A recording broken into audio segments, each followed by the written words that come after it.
C'est vraiment une série de fous, littéralement.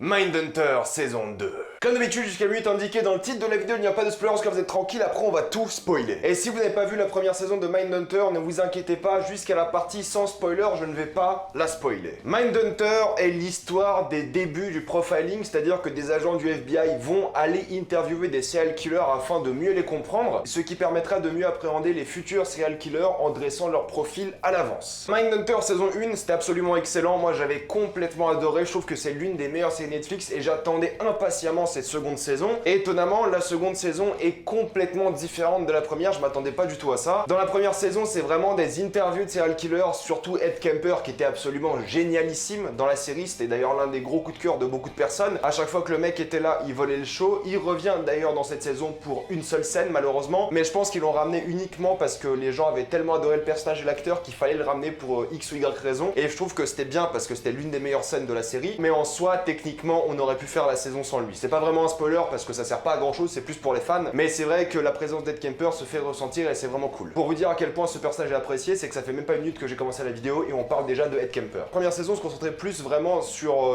les interviews de serial killers, essayer de faire le profiling, le début, et cette seconde saison est un peu différente parce qu'elle se concentre plus sur le fait d'attraper un serial killer et de comment ça se passe. Et je peux totalement comprendre que certaines personnes apprécient plus la première saison parce que la deuxième est vraiment différente et on s'attendait pas du tout à ça. Le truc c'est que la deuxième saison commence comme la première saison avec des interviews de serial killer mais dérive vraiment sur l'enquête d'un serial killer ou du moins ce qu'on pense être un serial killer. Et encore une fois c'est inspiré de faits réels, encore une fois c'est adapté d'un bouquin qui s'appelle Mindhunter, encore une fois David Fincher est présent. Ça se ressent que c'est une série qui a vraiment une ambiance très David Fincheresque sur plein d'aspects, surtout de mise en scène mais aussi d'ambiance, dans le sens où t'auras souvent ces mouvements de caméra très David Fincher même quand c'est pas réalisé par lui, ou quand un personnage va bouger dans le cadre la caméra va le suivre. Ça peut paraître assez banal dit comme ça, que ce soit quelqu'un qui hoche la tête ou quelqu'un qui bouge littéralement dans le cadre, David Fincher il adore bouger sa caméra en accordance avec les mouvements des acteurs. En plus de ça, il y a encore une fois l'ambiance très Zodiac comme on avait vu dans son film qui était, je trouve, excellent. C'est l'ambiance serial killer, c'est une ambiance très froide, c'est une ambiance musicalement très appropriée pour l'époque. C'est la fin des années 70, le début des années 80, on est vraiment une ambiance musicale qui a vraiment rapport avec l'histoire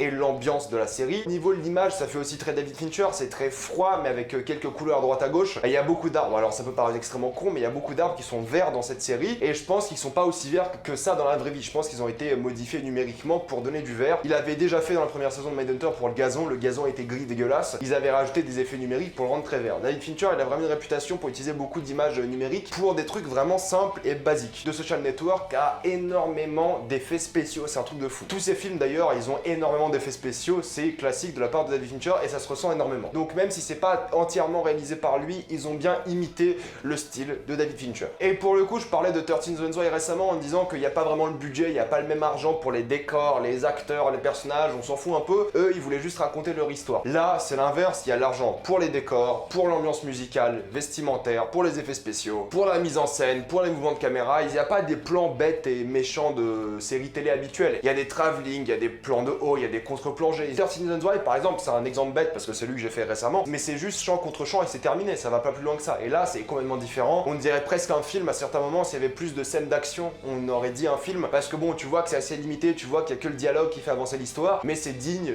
d'un point de vue esthétique, d'un point de vue des décors, d'un point de vue de l'image, de la photographie d'un film. C'est un film de 9 heures et c'est un putain de kiff quoi. Et vraiment le truc qui fait le plus kiffer dans cette série, c'est les dialogues. À chaque fois que t'entends les personnages parler, les dialogues ils sont tellement fluides, tellement un plaisir d'entendre ces serial killers, d'entendre ces agents du FBI communiquer entre eux, se parler, essayer de comprendre les problèmes, le profil du mec en question. C'est vraiment un bon délire parce qu'en fait, juste par l'écriture de ces dialogues là, ça tient en haleine tout le long, et juste pour ça c'est génial. Les meilleures scènes de cette série restent les interviews avec les différentes personnes, même s'il y a quelques épisodes que je trouve un peu moins bien. Par exemple, dans cet épisode-là, vu qu'on se concentre plus sur l'enquête, la transition des interviews à l'enquête, j'ai trouvé assez bancale, et l'épisode 3 ou 4, je crois, était pas très intéressant. Mais pour le coup, les personnages évoluent très bien, vraiment, tu t'ennuies jamais. Peut-être cet épisode de transition est un peu plus difficile, mais sinon, tu t'ennuies jamais. Il y a des cliffhangers, tu peux jamais t'arrêter, tu veux voir la suite, c'est vraiment insupportable. J'ai regardé toute la saison en une journée, pour vous dire. Mais encore une fois, les personnages évoluent de manière vraiment intelligente et c'est pas du tout répétitif, c'est vraiment de nouveaux problèmes. Encore une fois, je compare à 13 Reasons Why parce que c'est la série que j'ai vue récemment, mais les problèmes de ces personnages-là étaient tellement répétitifs, on les avait déjà vus dans les premières saisons, alors que là, pas du tout. L'intrigue de Holden et de Bill est complètement différente dans la saison 1 et la saison 2. Et ils ont le droit tous les deux à du vrai développement de personnages. J'aurais aimé voir Wendy un peu plus, mais on en parlera en spoiler. En plus de ça, les acteurs qui jouent les tueurs dans cette série ressemblent énormément aux tueurs dans la vraie vie. J'ai regardé quelques comparatifs sur internet et c'est vraiment flagrant. Et encore une fois, vraiment, tu regardes la série, tu t'ennuies jamais, il y a des vraies thématiques qui sont abordées sur la vie de famille, sur l'administration de la police et du FBI de manière générale, sur ce qu'ils peuvent faire ou pas, sur ce qu'ils devraient faire ou pas. Ça va presque dans une thématique de guerre raciale à un moment, c'est vraiment très intéressant. Il y a Charles Manson qui est dans la série et c'est juste absolument génial comme scène, il est là que dans une seule scène malheureusement, mais sa présence et cette scène-là se fait sentir sur tout le long de la série parce que c'est un véritable rapport avec Charles Manson. D'ailleurs, je crois que l'acteur qui joue Charles Manson dans Once Upon a Time in Hollywood est le même qui joue dans Mindhunter. Je vois bientôt Once Upon a Time in Hollywood, donc je vous dirai. Il y a aussi une excellente gestion du passage du temps parce que ça se passe sur plusieurs semaines et t'es jamais perdu sur combien de temps est passé d'un événement à l'autre. Et ça, c'est très très fort dans une série. Il y a aussi une vraie attention aux détails dans cette série. Par exemple, le générique du dernier épisode est un peu différent des autres, mais uniquement musicalement. Enfin bref, Mindhunter saison 2, c'est peut-être moins bien que la première saison parce que c'est vraiment différent, c'est plus dans le délire de l'enquête que des interviews, mais c'est toujours aussi bien mis en scène. L'ambiance musicale des années 80 est géniale. L'ambiance color, l'ambiance vraiment glauque et froide de la musique, les tonalités vraiment creepy qu'on entend tout le long, mais superbe. Les acteurs, les personnages, même si certains sont sous-exploités, je trouve un petit peu. Limite, pour le coup, j'aurais apprécié un épisode supplémentaire, vraiment, parce que là, la fin m'a un peu frustré, je veux en savoir un peu plus, mais j'espère que la série va être renouvelée, parce que les acteurs sont juste, en tout cas ceux qui jouent les serial killers, ils sont tellement envoûtants à regarder. C'est une série absolument recommandable et je vous conseille fortement de regarder Mindhunter, saison 1 si vous ne l'avez pas vu, et ensuite vous enchaînez la saison 2. Avant de passer en spoiler, pensez à vous abonner à la chaîne pour plus de vidéos, mettez un j'aime et partagez cette vidéo, ça aide beaucoup la chaîne. Si vous aimez la chaîne, pensez à soutenir gratuitement grâce au lien dans la description et dans le commentaire épinglé, vous regardez une petite pub et moi ça me fait un peu d'argent. Suivez-moi sur Instagram pour des critiques exclusives, suivez-moi sur Twitter pour toutes les news et on spoil. Étonnamment, je voulais pas spoiler cet élément, mais dans l'un des épisodes, je crois que c'est l'épisode 7, quand ils mettent enfin les croix pour les mémoriaux des enfants, l'image est complètement différente. Ils passent à la pellicule, tu vois un vrai grain de l'image, et j'ai pas compris ce choix de mise en scène. Je pense que c'est plus un choix d'editing, parce qu'ils ont pas réellement dû utiliser de la pellicule à ce moment-là, mais au fait, tu vois Holden qui est avec sa croix sur le dos et il court, et là tu passes à de la pellicule, t'as un vrai grain à l'image, et j'ai trouvé ça assez intéressant parce que ça a l'air d'être mélangé avec des vraies scènes de la vraie vie, et j'ai trouvé que c'était un choix assez particulier, qui est vraiment intelligent, mais qui est vraiment bizarre, qui sort un peu nulle part. Parce que jamais dans cette série, enfin en tout cas dans aucun autre moment de cette saison, on utilise une pellicule pour montrer l'image, même si je pense que c'est pas une vraie pellicule, mais un coup d'editing. C'était assez étonnant comme choix de mise en scène et d'editing pour cette scène. En tout cas, Holden, j'ai bien aimé son évolution parce que vraiment, il est au bout du rouleau après ce qui s'est passé avec Ed Kemper, il a des crises de panique. Étonnamment, la crise de panique ne revient jamais dans cette saison, sauf à un moment où il parle à l'agent du FBI qui parle à la retraite, mais sinon il a jamais de nouvelles crises de panique parce qu'il est concentré, il a pas peur. J'ai trouvé ça assez intéressant de parler des crises de panique alors que vraiment il en a plus du tout toute la saison, c'est un peu bizarre, mais tu vois que c'est un mec qui est meurtri par son travail, qui se donne à fond pour ça, et le jour où il pense qu'il a un date avec quelqu'un, bah en fait il s'était préparé, il s'était rasé, il était tout beau gosse, et il arrive pour encore plus travailler. Et c'est thématiquement assez intéressant que le seul moment où il pense avoir du répit et il pense aller à un date, ça soit pour littéralement travailler. Ça montre bien vraiment la symbolique derrière sa vie, c'est qu'à chaque fois qu'il veut du répit, ça l'emmène vers du travail. On le voit aussi un peu avec Bill, parce que Bill, à chaque fois qu'il a une conversation avec quelqu'un, il est socialement très apte à discuter quand il parle de taf. On va reparler de Bill juste après. Mais j'ai bien aimé l'obsession qu'a encore Holden de vraiment faire fonctionner le profiling, parce que dans la première saison, il était vraiment à fond sur comprendre ces serial killers, et vraiment, limite, il avait une fascination morbide pour eux. Et dans cette seconde saison, maintenant qu'il a un peu utilisé les outils qu'il a appris dans la première saison, il veut trouver le vrai serial killer de ses enfants. Sa principale motivation, il veut que ça fonctionne, il veut que le profiling fonctionne. Et heureusement pour lui, ça fonctionne, mais pas comme il faut exactement. On va parler de la fin rapidement maintenant, parce qu'en fait, à la fin, il cherchait juste un prétexte pour mettre quelqu'un en prison, parce que c'était une année d'élection, le maire voulait être réélu, et il voulait juste trouver quelqu'un, un coupable pour tous ces meurtres-là, alors qu'il n'y en avait que 2 qui étaient vraiment possibles. Et le texte de fin où on te dit que parmi les 29 meurtres, il n'y en a que 2 qui ont été associés à cette personne-là, et que le maire te dit qu'ils vont s'occuper des 27 autres personnes qui ont disparu, mais ça n'a jamais été le cas. C'est assez glaçant de comprendre ça, de comprendre l'administration, le fait de la politique, parce qu'il voulait être réélu, et même Holden se sent coupable parce qu'il peut plus rien faire au final. Il a fait son taf, il a trouvé quelqu'un qui ressemblait aux critères qu'il avait, et c'est probablement le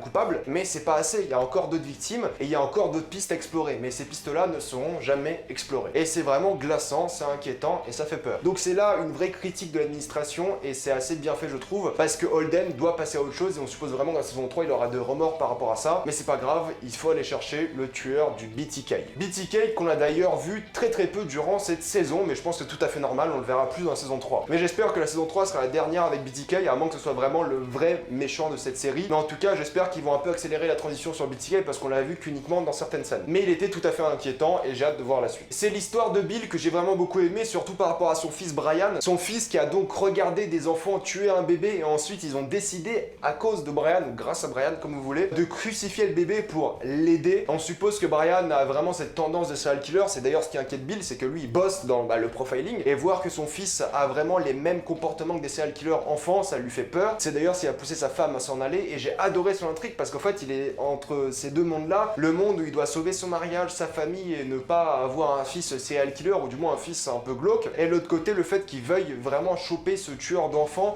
et le fait qu'il veuille faire son travail comme il faut. Donc Bill pour moi c'était le gros coup de cœur de cette saison, il était vraiment incroyable et j'ai adoré son évolution, j'ai adoré son développement. En tout cas la saison 3 va être pour lui beaucoup plus difficile parce qu'il a plus de famille, il a plus d'enfants, ils se sont tous barrés et donc ça va être plus intéressant de voir comment il fait. Donc pour moi Holden et Bill, le traitement de personnage c'est vraiment excellent, il n'y avait rien d'autre à faire et t'as vraiment d'excellentes scènes entre les deux. Pour moi c'est Wendy qui avait le droit à plus de développement de personnage, j'aurais bien aimé la voir faire des interviews de tueurs, j'aurais bien aimé qu'elle s'impose un peu dans ce monde là justement, qu'on ait encore plus d'interviews parce que Wendy elle pouvait vraiment faire face à un tueur et je trouve qu'elle aurait fait d'excellentes interviews et son histoire avec sa copine avec laquelle elle se sépare à la fin, c'est assez triste et tu vois que Wendy elle est vraiment refermée sur elle-même et tu vois qu'elle a vraiment du mal à sociabiliser au final. Mais en tout cas j'ai bien aimé ce développement de personnage, j'aurais juste aimé la voir un peu plus. On est d'accord que Greg c'est une merde et pas besoin de parler de lui parce que c'est vraiment un lâche et il fait rien de bien, on est d'accord, il est incompétent. Ted était sympa à voir parce que le mec avait vraiment de l'audace, il voulait faire quelque chose de vraiment différent dans cette saison parce que lui croyait vraiment au profiling, mais ça pousse vraiment l'équipe du profiling à travailler plus vite et c'est pas forcément mieux. Mais c'est bien de plus avoir vraiment les problèmes de l'administration sur le dos et d'avoir le budget qu'il faut parce que du coup tu peux faire avancer l'histoire et non pas l'arrêter sans cesse en disant qu'il n'y a plus assez d'argent. Là ils ont la thune et ils peuvent faire des interviews, ils peuvent faire des enquêtes comme il faut. Encore une fois cette série a vraiment d'excellentes scènes, je pense à l'épisode 2 où Bill est avec un détective et il regarde un peu la maison qui a été vraiment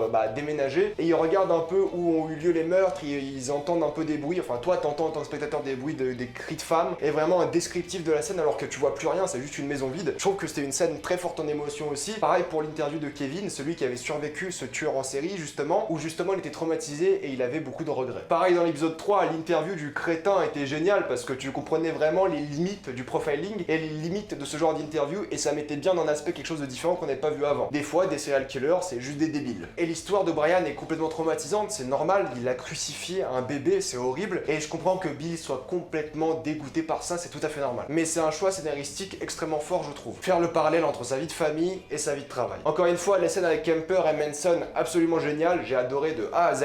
Rien à dire, les deux acteurs sont absolument excellents. Et dans l'épisode 8, t'as une scène comme dans la première saison où justement ils voyageaient beaucoup et tu voyais le passage du temps. Là, t'as un peu la même scène, mais au lieu de voyager, ils attendent dans la voiture de police et t'as un peu le même montage et j'ai trouvé ça très réussi, vraiment montrer le passage du temps. Et le passage du temps, il est encore une fois excellemment bien montré via le nombre de cadavres d'enfants qui ont été découverts. Tu vois qu'il y a beaucoup de semaines qui ont lieu parce que tu commences à 10 enfants je crois et tu finis à 29, donc tu vois vraiment la transition d'un moment à un autre. C'est vraiment assez déstabilisant, mais il montre bien le passage du temps, que ce soit dans le montage où ils attendent dans la voiture ou justement avec ce chiffre qui ne fait qu'augmenter. En tout cas j'ai trouvé le serial killer final très charismatique et joué très bien et l'interview finale était aussi très réussie. En tout cas moi j'ai adoré cette saison 2 de Mindhunter et j'ai hâte de voir la saison 3, j'espère qu'il y en aura une pour se concentrer plus sur le tueur du BTK. Si vous avez adoré, détesté, mettez-moi tout ça dans les commentaires. Pensez à vous abonner à la chaîne pour plus de vidéos, mettez un j'aime et partagez ces vidéos, ça aide beaucoup la chaîne. Si vous aimez la chaîne, pensez à soutenir gratuitement grâce au lien dans la description des commentaires épinglés, vous aurez des petites pubs et moi ça me fait un peu d'argent. Suivez-moi sur Instagram pour des critiques exclusives, suivez-moi sur Twitter pour toutes les news et salut à tous.